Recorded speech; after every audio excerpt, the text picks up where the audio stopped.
اب جناب آیت نمبر 246 سورۃ البقرہ کی، اس سے آن ورڈ پارہ نمبر 2 کے کمپلیٹ ہونے تک 252 تک مسلسل طالوت اور جالوت کی جنگ، جو ایک سمجھ لیں غزوہ بدر ہے بنی اسرائیل کی ہسٹری کا، اس کا ذکر ہے۔ بخاری مسلم میں انہی آیات کی روشنی میں آتا ہے کہ غزوہ بدر میں بھی نبی الاسلام کے اصحاب جو ہیں وہ 310 سے کچھ اوپر تھے، یعنی 313، اور جو طالوت کے ساتھ جنہوں نے مل کے جہاد کیا جالوت کے خلاف، وہ بھی بنی اسرائیل میں مسلمان 313 تھے۔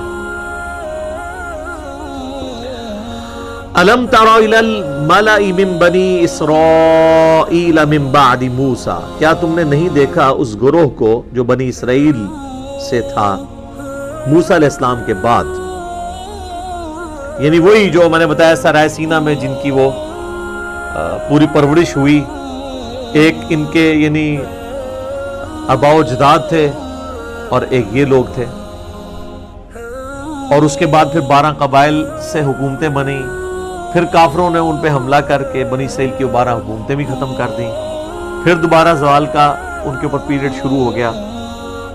تو اب دوبارہ سے عروج کی طرف جانے کے لیے انہوں نے کہا اذ قالوا لنبی لہم، جب انہوں نے اپنے وقت کے پیغمبر سے کہا لہم ابعث لنا ملکا نقاتل فی سبیل اللہ، کہ آپ ہمارے لیے کوئی ایک ایسا امیر مقرر کر دیں کہ اس کی سرکردگی میں ہم اللہ کی راہ میں جہاد کریں، کوئی بادشاہ سپہ سالار مقرر کر دیں۔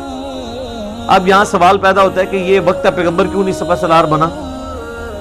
یہ ہمیں یعنی اس کانٹیکسٹ میں تورات میں ملتا ہے کہ یہ یعنی سیدنا تورات سے مراد اولڈ ٹیسٹمنٹ، جس میں اگلے انبیاء کے صاحب بھی ہیں، ورنہ صرف تورات کی بات کریں تو وہ تو اس واقعے کے بعد نازل ہوئی ہے، داؤد علیہ السلام تو بعد میں منظر عام پہ ہیں۔ اولڈ ٹیسٹمنٹ میں جو سموئیل پیغمبر کے جو صحیفے ہیں نا، اس میں یہ ملتا ہے کہ یہ سموئیل پیغمبر تھے۔ تو انہی کے نام کے اوپر وہ آپ کے ویسٹ انڈیز کا جو پلیئر ہے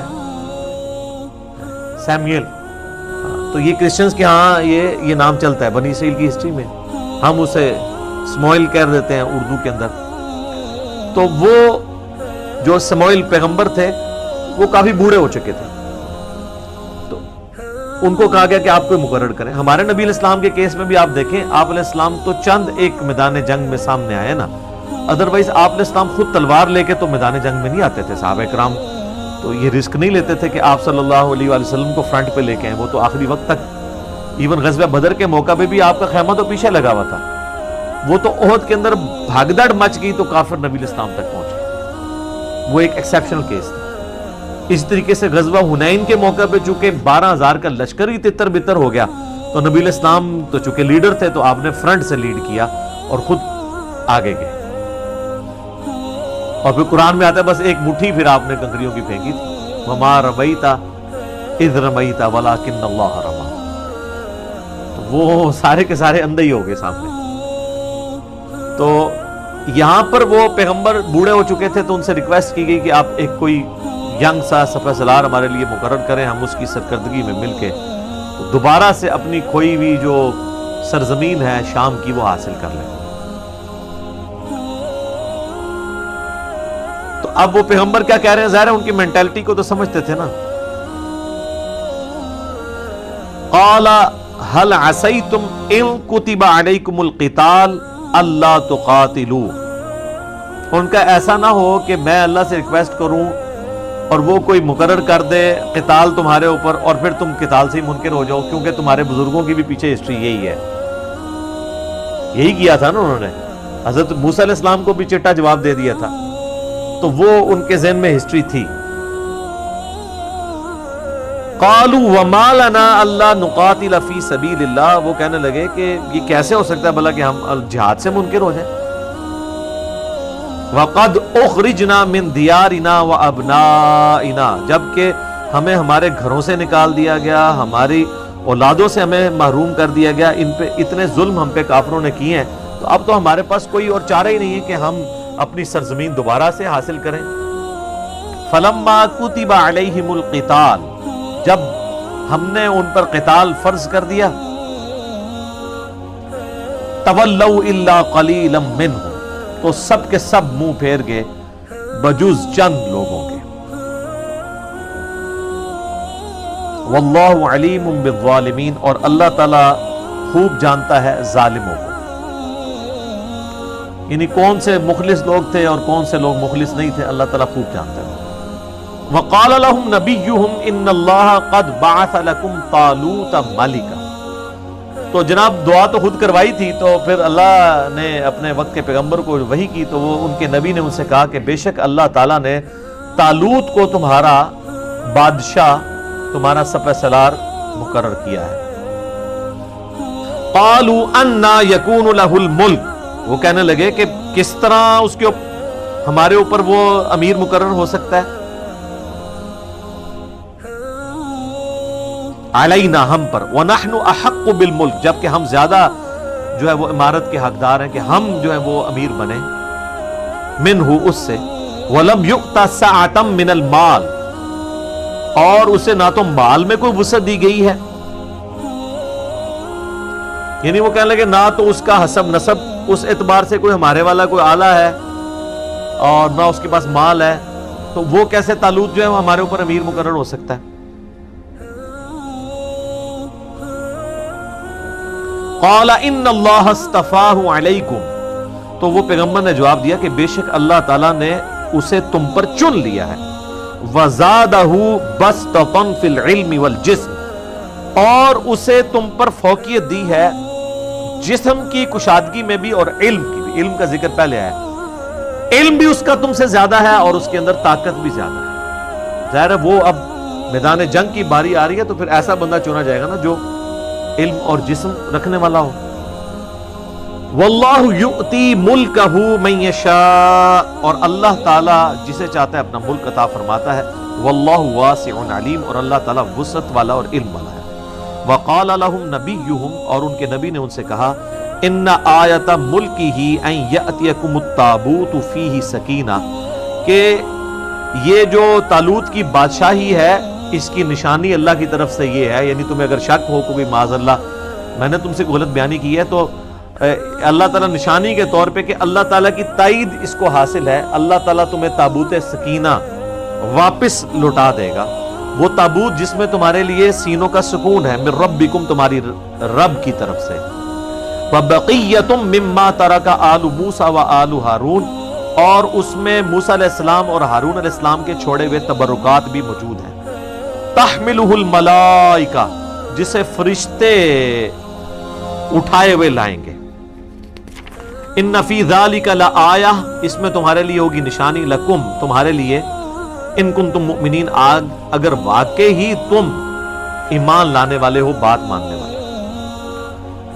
تو اب اس سے لگ رہا ہے کہ فرشتے وہ لے کر آئے. باقی اسرائیلی روایتوں میں آپ جائیں مسلمانوں کے تفسیر میں، جو میں نے کہا کہ ظاہری الفاظ تو یہی ہیں کہ فرشتے لے کے آئے، لیکن اس کے لیے کوئی نہ کوئی سبب تو بنتا ہے. تو وہ کہتے ہیں کہ جو کفار تھے نا، وہ اس تابوت سکینہ کو بنی اسرائیل سے اٹھا کر لے گئے، تو جہاں وہ لے گئے وہاں پہ وبائی امراض اور بیماریاں آئیں، تو ان لوگوں کے دلوں میں اللہ نے یہ بات ڈالی ان کے کاہنوں کے ذریعے جس طریقے سے بھی، کہ یہ اس تابوت کو یہ تمہارے لیے نوست کے طور پہ ایسے چھوڑ دو. تو انہوں نے ایک بہت بڑے جو گڈھا تھا، ایک سمجھ لیں بیل گاڑی، اس کے اوپر اس کو رکھا اور ہانک دیا کہ وہ جدھر بھی جائے ادھروں نکلے. تو وہ فرشتے اسے ہانک کے بنی اسرائیل کے پاس واپس لے. حالانکہ یہ بڑی پرانی بات تھی کہ وہ لے گئے ہوئے تھے. تو ایگزیکٹ اسی موقع پہ جب طالوت کو اللہ تعالیٰ نے مقرر کیا، تو یہ پیغمبر نے پہلے بتا دیا کہ بھائی وہ فرشتے، ان ڈاکٹر صاحب کا موقع ہے، فرشتے ہانک کے لائے ہیں. وہی کہتے ہیں جی وہ تعریف کر رہے ہیں قرآن میں، وہ فرشتوں کا انکار نہیں کر رہے. اہل حدیث کہتے ہیں نہیں، ظاہری الفاظ پہ لیں کہ فرشتے فزیکلی سامنے آئے. چلو اگر فزیکلی بھی آگے ہوں، اینڈ رزلٹ سیم ہی، اس کے اوپر بحث نہیں کرنی چاہیے. اس طرح کی تعویلات میں پہلے بھی بول چکا ہوں. بہرحال وہ لے کر آگے.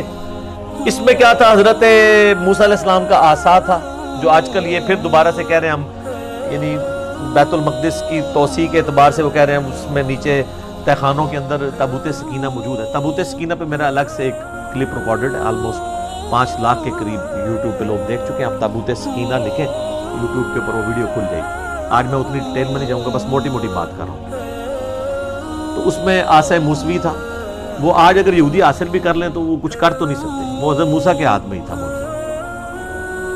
حضرت موسیٰ علیہ السلام کے جبہ مبارک، آپ کی مبارک جوتیاں، اور ایک بوٹل کے اندر جو من ان کے اوپر، من و سلوا، سلوا تو وہ پرندے تھے نا جو وہ رات کے وقت شبنم کے قطرے نازل ہوتے تھے وہ جو ریگستان میں، اور وہ پھر میٹھی میٹھی بوندیاں یا وہ شکر کی گولیاں بن جاتی تھی، وہ چند ایک تبرکات بزرگوں کے وہ چلتے آ رہے تھے، یعنی یہ وہ اصل والے تبرکات نبیوں والے، تو وہ اس کے اندر موجود تھے۔ اور بنی اسرائیل کا یہ عقیدہ تھا کہ جس جنگ میں ہمارے پاس اگر یہ ہوگا تو ہمیں فتح نصیب ہو جائے گی، لیکن دیکھ لیں وہ آ بھی گئے، پھر بھی لڑنے کے لیے تھوڑے لوگ ہی گئے ہیں۔ اب وہ جناب کنکلوڈنگ آیات آ رہی ہیں۔ فَلَمَّا فَصَلَ طَالُوتَ بِالْجُنُودِ، جب طالوت علیہ السلام اپنی فوج کے ساتھ روانہ ہوئے تو انہوں نے اپنی اس فوج کو کہا قَالَ إِنَّ اللَّهَ مُبْتَلِيكُمْ بِنَهْرٍ، ان قریب اللہ تعالیٰ تمہیں ایک پانی کی نہر کے ذریعے آزمائے گا، فَمَنْ شَرِبَ مِنْهُ فَلَيْسَ مِنِّي، تو جس نے وہاں سے پیٹ بھر کے پانی پی لیا تو وہ مجھ سے نہیں ہوگا، وَمَنْ لَمْ يَطْعَمْهُ فَإِنَّهُ مِنِّي، اور جس نے پانی نہ پیا وہ مجھ سے ہوگا، إِلَّا مَنِ اغْتَرَفَ غُرْفَةً بِيَدِهِ، ہاں اگر ایک پانی کا چلو سے جتنا پانی جو تھوڑا سا پی سکتے ہو، ایک دو چلو، اس کی اجازت ہے۔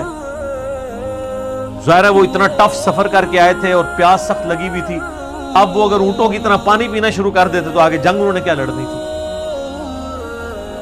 کہتے نا بھوکا شیر جڑا صحیح لڑتا ہے، تو اگر پانی پی لے تو بندہ نے، جس طرح آپ بھی افطاری کے بعد جب 3-4 گلاس پھڑکا جاتے ہیں ادھر ہی گر جاتے ہیں نا، تو اللہ تعالیٰ نے آزمایا کہ پیاس بھی تھی لیکن پانی بس اتنا کہ جسے کہتے ہیں کلی کرنے کے برابر، تھوڑا سا ایک حلق تر کرنے کے لیے، کیونکہ آگے جنگ کرنی ہے، اب اتنی پیاس ہے تو پیو گے تو پھر بیٹھ ہی جاؤ گے ادھر، بس وہی ہوا۔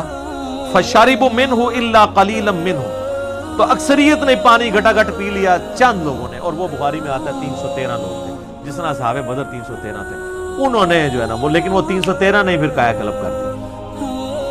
آج لاکھوں کے اجتماعات ہو رہے ہیں، دنیا میں کوئی فرق نہیں پڑ رہا، یہ فرق ہے، وہ 313 نہیں ہے۔ فَلَمَّا جَاوَزَهُ هُوَ وَالَّذِينَ آمَنُوا مَعَهُ، جب وہ اس نہر کو عبور کر کے جو ہے وہ طالوت کے ساتھی آمنا سامنا ہوا ان کا جالوت کے ساتھ، قَالُوا لَا طَاقَةَ لَنَا الْيَوْمَ بِجَالُوتَ وَجُنُودِهِ، تو اب دیکھ لیں بزدل لوگوں نے تو یہی کہنا تھا نا، زیادہ تر تو بزدل تھے جنہوں نے پانی بہت زیادہ پیا، وہ کہہ لگے آج تو ہمارے اندر کوئی طاقت نہیں ہے کہ جالوت کا مقابلہ کریں، اس کا قد بھی اتنا اونچا تھا کہ بنی اسرائیل کے لوگ اس کے ٹخنوں یا پنڈلی تک آتے تھے، ایڈی وڈی وہ بلا سی، تو اس کو کون گرا سکتا تھا؟ پھر اس نے زیرہ بھی پہنی ہوئی ہوتی تھی، فل زیرہ کے اندر ہوتا تھا، ایک آنکھ کا حصہ اس نے صرف چھوڑا ہوتا تھا جس سے وہ دیکھتا تھا، تو اس سے تو اکیلے سے کوئی نہیں لڑ سکتا تھا، اور پھر اتنا بڑا لشکر۔ قال الذین یظنون انہم ملاقو اللہ، لیکن وہ لوگ جنہیں یہ یقین ہے کہ مر کے اپنے رب کے پاس جانا ہے، وہ جو 313 تھے، وہ کہنے لگے کم من فئۃ قلیلۃ غلبت فئۃ کثیرہ باذن اللہ، اور کئی دفعہ ہوا ہے کہ چھوٹی سی جماعت نے بہت بڑے لشکر کو اللہ کے اذن سے شکست دے دی ہے، یا یہ تم کیا بات کر رہے ہو کہ اس کو ہم شکست نہیں دے سکتے؟ واللہ مع الصابرین، اور اللہ تعالیٰ صبر کرنے والوں کے ساتھ ہے۔ ولما برزوا لجالوت، جب جالوت سے ان کا مقابلہ ہوا، گولیت اس کا آپ کو بائبل میں یعنی اولڈ ٹیسٹمنٹ کے اندر آپ کو یہ نام مل جائے گا، وجنودہ، اور اس کی فوج کے سامنے، تو اہل ایمان نے کہا قالوا ربنا افرغ علینا صبرا، اے اللہ ہم پہ صبر انڈیل دے، وثبت اقدامنا، اور ہمارے پاؤں کو مضبوط کر دے، فانصرنا علی القوم الکافرین، اور ہمیں کافروں کے مقابلے میں مدد عطا فرما، آمین۔ سر یہ دعا غزوہ بدر سے پہلے یہ نازل ہوا ہے سب کچھ، تو مسلمانوں کو بھی اللہ نے دعا سکھا دی تھی کہ تمہارے اوپر بھی بدر والا معاملہ آنے والا ہے، تو تم نے یہی دعا مانگنی، پھر صحابہ کرام نے یہی دعا مانگی، اور اللہ تعالیٰ نے مسلمانوں کو بھی فتح دی۔ فَهَزَمُوهُمْ بِإِذْنِ اللَّهِ، پس انہوں نے شکست دے دی اللہ کے اذن سے جالوت کی قوم کو اور اس کی فوج کو۔ وَقَتَلَ دَاوُودَ جالوت، اور داؤد نے جالوت کو قتل کیا۔ یہ داؤد علیہ السلام کی عمر اس وقت کہتے ہیں 16 سال تھی، اسرائیلی روایتوں میں آتا ہے، اور گڈریے تھے، بھیڑ بکریاں پالا کرتے تھے، ان کے پاس ایک گوپیا ہوا کرتا تھا، ایک چمڑے کا بنا ہوا، ایک سمجھ لیں ایک ہاتھ سا، جس میں وہ پتھر رکھ کے اور ساتھ رسی باندھ کے نا یوں گھما کے پھینکتے تھے. پرانے زمانے میں لوگ اسی طریقے سے شکار کیا کرتے تھے, یا گلیل ہوتی تھی یا تیر کے ساتھ. یہ بچپن سے چونکہ اس کے ماہر ہوئے تھے, ان کا نشانہ بہت زبردست تھا, اور یہ شیروں کے اور بھیڑیوں کے جبڑے توڑ دیتے تھے ایک پتھر کے ذریعے رکھ کے, تو اتنا زبردست نشانہ تھا. تو بس انہوں نے اپنی ایکسپرٹی استعمال کی. وہ ایک اونچی جگہ پہ پہاڑ پہ یا ٹیلے پہ چڑھ گئے, اور یہاں پہ لوگ یعنی گھبرائے ہوئے ہیں کہ اس کو جالوت کو کیسے گرائیں گے. انہوں نے کہا اس نامختون کا جو انجام میرے ہاتھوں ہوگا. یعنی یہ بنی اسرائیل کے لوگ اپنے مخالفین کے لیے ایک نٹوریس ورڈ کے طور پہ استعمال کرتے تھے کہ ہم ابراہیمی ختنے کرواتے ہیں اور یہ نامختون ہے. تو انہوں نے پھر اس گوبیے کے اندر وہ پتھر رکھ کے جب رسی گھمائی اور پھینکا, تو وہ جو ایک ہی آنکھ کی جگہ میں نے بتائی ہے نا تھی نا, وہ نشانہ ایسا تھا کہ وہ آنکھ سے وہ انٹر ہوا اس کے دماغ میں چلا گیا. دماغ میں کوئی چیز چلی جائے تو وہ بڑے سے بڑی بھی کوئی بلا چیز ہو تو وہ حضرت داؤد علیہ السلام جو ہے وہ اس طرح منظر عام پہ آ گئے. کیونکہ طالوت علیہ السلام تھے تو انہوں نے پھر بعد میں اپنی 16 سال تو انہوں نے حکومت کی, اور اپنی بیٹی کا نکاح بھی حضرت داؤد کے ساتھ کر دیا. اس سے پھر حضرت سلیمان پیدا ہوئے. تو حضرت داؤد علیہ السلام اس طریقے سے منظر عام پہ آئے. وَقَتَلَ دَاوُودَ جالوت, اور قتل کر دیا داود نے جالوت کو. وَآتَاهُ اللَّهُ الْمُلْكَ وَالْحِكْمَةَ, تو اللہ تعالیٰ نے انہیں بادشاہی بھی عطا کی اور حکمت بھی, نبوت عطا کی. وَعَلَّمَهُ مِمَّا يَشَاءُ, اور اللہ تعالیٰ نے جو چاہا ان کو سکھا دیا. اب دیکھیں طالوت تو پیغمبر نہیں تھے, لیکن ان کا داماد پیغمبر حضرت داؤد علیہ السلام. اور پھر یہ بنی اسرائیل کی ہسٹری, یعنی طالوت 16 ایئرز, جالوت یعنی اس کے بعد داؤد علیہ السلام جنہوں نے جالوت کو قتل کیا تھا 40 سال, پھر ان کے آگے بیٹے 40 سال سلیمان علیہ السلام. لیکن سلیمان علیہ السلام کے پھر 2 بیٹوں میں اختلاف ہو گیا, وہ پیغمبر تو نہیں تھے, اور وہ پھر 2 ریاستیں جو ہے وہ قائم ہو گئی. اور پھر آہستہ آہستہ ان کے اندر وہی معاملات شروع ہوئے, پھر ان کی حکومت ختم ہو گئی. پھر اللہ تعالیٰ نے حضرت عزیر علیہ السلام کو ان میں مبعوث کیا. پھر ان کی دعا کی برکت سے دوبارہ سے پھر بنی اسرائیل کو عروج ملا, اور وہ عروج جو ہے وہ حضرت سلیمان علیہ السلام اور حضرت داؤد علیہ السلام کی جو سلطنت تھی اس کے مقابلے کا ایک عروج دوبارہ سے ملا.